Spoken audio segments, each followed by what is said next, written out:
समस्त को नमस्कार प्रणाम शुभ सकाळ।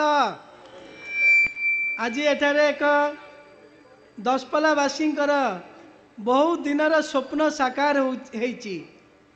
केते खुशीर दिन केते आनंदर दिन आज आमर उद्घाटित होउछि।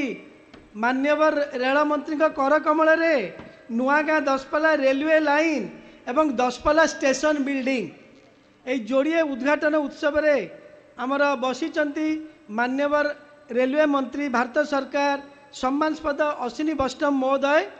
सेहीपरि आपण मानकर सुख दुखर साथी ए अंचल सुख दुखर साथी आपण मानकर लोकप्रिय मान्यवर विधायक रमेश बेहरा महोदय मंचासीन होती एवं मंचासीन होती आमर सम्मानस्पद Shri Manoj Sharma general manager East Coast railway मंचासीन होती समस्त सम्मानस्पद बरण्य राजनेता माने बरण्य ऑफिसर रेलवे भारत सरकार राज्य सरकार एवं एठारे उपस्थित समस्त माननीय माँ भौणी माने सम्मानस्पद दशपल्ला निर्वाचन मंडल समस्त जनसाधारण सुधीवृंद प्रेस भाई भौणी माने इलेक्ट्रॉनिक प्रिंट मीडिया जाऊ आज आमे दशपल्लावासी को शुभेच्छा ज्ञापन करुचु।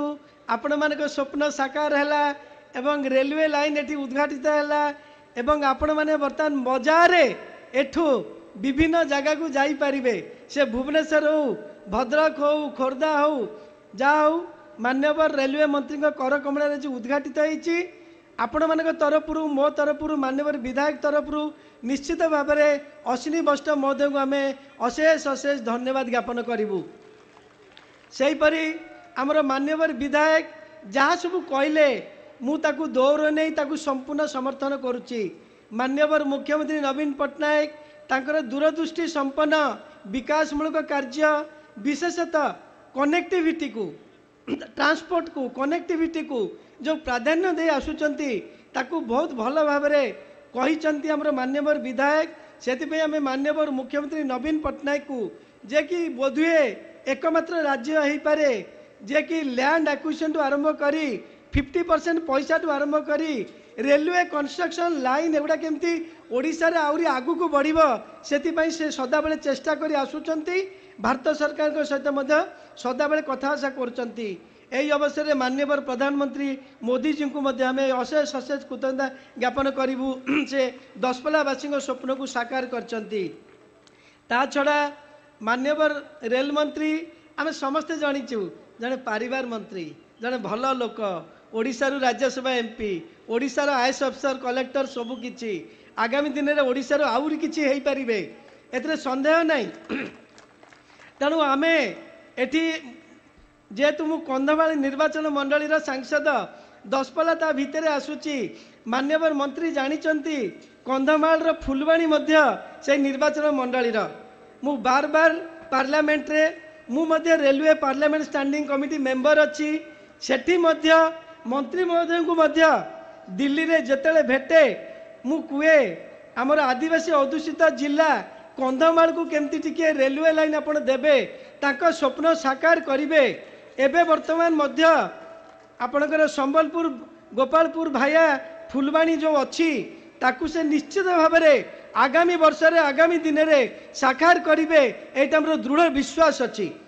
तेणु यही अवसर में मंत्री महोदय को एटी फुलवाणी 500 रु ऊर्ध्व लोक आसीचंती मंत्री महोदय को देखा करी अनुरोध करने तांको तरफ मु अनुरोध करची मंत्री महोदय को जे निश्चित भाव में आपण फुलवाणीवासी स्वप्न साकार करेंगे।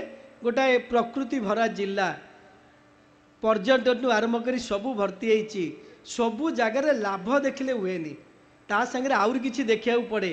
ठीक अच्छी कंधमाल जिले में mines minerals industry corporate house नहीं किंतु सेठी जो पर्यटन अच्छी सेठी जो प्रकृति अच्छी अलग जिला अपेक्षा बहुत उन्नत। तेणु मान्यवर मंत्री को मध्य आम यही अवसर ये करुचु।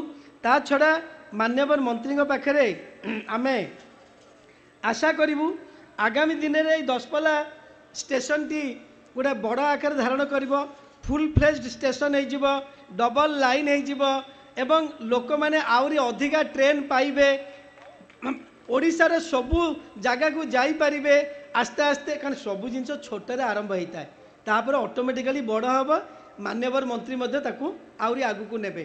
तेणु आमे निश्चित आशा करूँ एठी गोटाए फुल फ्लेज टिकेट काउंटर रहिबा दरकार, जहाँद्वारा कि लोक मैंने यू टिकेट काटिदेवे जोटी इच्छा सेठी जाइपारे। वर्तमान सुधा सेटा हैनी, केवल यू जी ट्रेन चलुची जो पर्यंत सेतिकी टिकेट बंदोबस्त अच्छी। तेणु सेटा को निहाती करदेले लोकंर बहुत उपकार हम। ता छड़ा ये पाखापाखि पुराना दशपल्ला गोटे दीटा पैसेंजर हॉल्ट स्टेशन निहाती हवा दरकार, नले एठू ए भितर दशपल्ला भितर 6-7 किलोमीटर रोची दूरता, जहाँद्वारा कि पाखापाखि लोक मैंने टी हैरान हे। ये जोड़िए कथा आम माननीय मंत्री को अनुरोध करूँ, आशा करूँ से निश्चित भाव में करेंगे। आउ थे आम यही अवसर आमर ओडिशार विकास को आगे नहीं माननीय मुख्यमंत्री को नवीन पट्टनायक को अशेष अशेष कृतज्ञता ज्ञापन करने सहित रेलवे मंत्री को बहुत बहुत धन्यवाद ज्ञापन करुँ, कृतज्ञता ज्ञापन करुँ। धन्यवाद, नमस्कार।